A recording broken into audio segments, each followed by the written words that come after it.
வாழ்க வையகம், வாழ்க வையகம், வாழ்க வளமுடன். குரு வாழ்க, குருவே துணை. வாழ்க்கை மலர்களிலிருந்து நாள் ஒரு நற்சிந்தனை.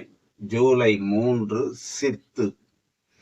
சித்து விளையாட்டு தெரியுமா என்று என்னை கேட்டவர்களுக்கும் அதை செய்து காட்ட வேண்டும் என்று நினைப்பவர்களுக்கும் ஒன்றை நான் தெளிவாக சொல்லிக் கொள்ள விரும்புகின்றேன்.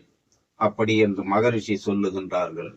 அதற்கு காரணம் என்னவென்று சொன்னால், ஒரு சமுதாயத்திலே வெறும் கஷ்டத்தையும் நஷ்டத்தையும் அல்லது மாயையும் ஏற்படுத்தக்கூடிய சித்து விளையாட்டு எனப்படுவது தேவையில்லை, அது நாட்டிற்கு அவசியமும் இல்லை என்று சொல்லுகின்றார்.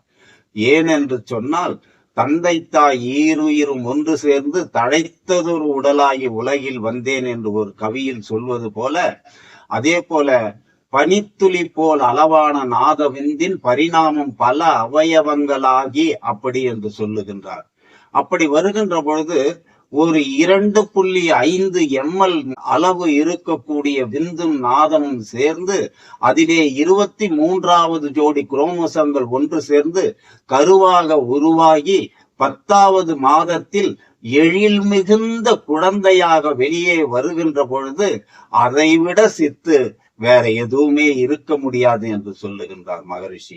அதே போல இன்னும் பலவற்றை நாம் சொல்லிக்கொண்டே போகலாம்.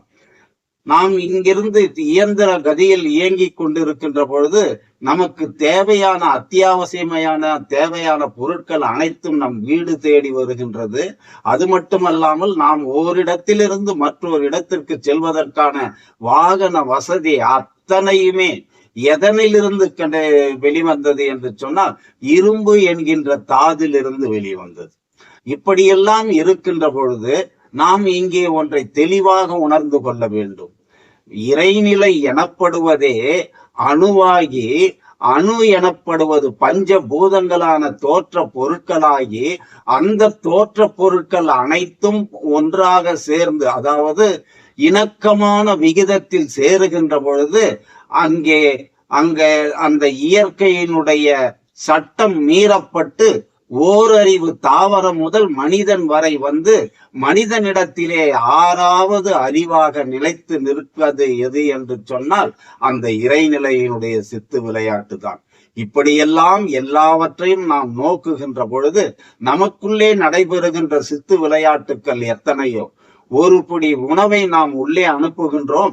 அந்த ஒரு பிடி உணவானது 30வது நாளில் ரசமாகவும் இரத்தமாகவும் தசையாகவும் கொழுப்பாகவும் எலும்பாகவும் மஜ்ஜையாகவும் ஜீவவித்து குழம்பாகவும் மாறி 30வது நாளில் ஜீவவித்து குழம்பாக மாற்றம் பெறுகின்றது என்று சொன்னால் இதைவிட சித்து வேறு எது வேண்டும்? ஆகவே இறைநிலையின் சித்துக்களை நாம் கணக்கில் எடுத்துக்கொண்டால் இந்த கோள்கள் ஒவ்வொன்றும் தன்னிச்சையாக தனக்குள்ளாகவே சுழன்று வருகின்ற அந்த தன்மை, ஒரு பூமி என்று எடுத்துக் கொள்ளுகின்ற பொழுது அது ஒரு நாளைக்கு 16 லட்சம் மைல் சூரியனை வலம் வந்து கொண்டிருக்கின்றது. 25,000 மைல்கள் சுற்றளவுக்கு தன்னைத்தானே சுற்றி கொள்கிறது. இப்படியெல்லாம் நடக்கின்றது. ஒன்றோடு ஒன்று மோதாமல், ஒன்றுக்கொன்று அதனுடைய அச்சிலிருந்து விலகாமல் இப்படியெல்லாம் சித்து விளையாட்டை செய்து கொண்டிருப்பது யார் என்று சொன்னால் அந்த இறைநிலைதான்.